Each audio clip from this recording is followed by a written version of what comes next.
కేసీఆర్ కు దమ్ముంటే మహబూబ్ నగర్ నుంచి ఎంపీగా పోటీ చేయాలని కాంగ్రెస్ నేత వంశీచంద్ రెడ్డి సవాల్ విసిరారు. బీఆర్ఎస్ నేతలంతా దొంగలని మండిపడ్డారు.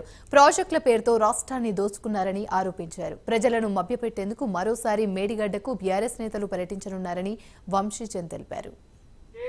పాలమూరు ప్రజాక్షేత్రంలో తేల్చుకుందామో దమ్ముంటే నిజంగా మీరేదైతే చెప్తున్నారో పాలమూరు నిజంగా సస్యశ్యామలం చేస్తామని చెప్తే ప్రజలందరూ మీకే కదా రేపు ఓట్లు వేసేది. రా ఎలక్షన్లో తెచ్చుకుందాము.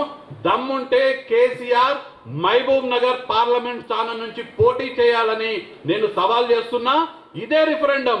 నువ్వు కరెక్టా, నేను కరెక్టా, మీరు మాట్లాడే దాంట్లో నిజముందా, నేను మాట్లాడే దాంట్లో ధర్మం ఉందా అనేది రేపు మహబూబ్ నగర్ లోక్సభ ఎన్నికల్లో నువ్వు పోటీ చెయ్యి. అదే రిఫరెండంగా భావిస్తాము. ఒకవేళ ఆ ఎన్నికల్లో అదే రిఫరెండం కేసీఆర్ భరతం మొత్తం కూడా, కేసీఆర్ బండారం మొత్తం కూడా ఆ ఎన్నికల్లో బయట పెడతాము. మా సవాల్ని స్వీకరించాలని కేసీఆర్ ని పాలమూరు ప్రజల తరఫున కోరుతూ ఇవాళ రేపు టిఆర్ఎస్ వాళ్ళు రాష్ట్రంలో పరిస్థితి ఎట్లుందంటే పాలమూరుని అంటే 12,48,000 ఎకరాలకు సాగునీరు అందించే పాలమూరుని పండబెట్టింది కేసీఆర్ ప్రభుత్వం. మేడిగడ్డని బొందబెట్టి అక్కడ 1,00,000 కోట్ల అవినీతికి కేసీఆర్ అవినీతి చేసిండు.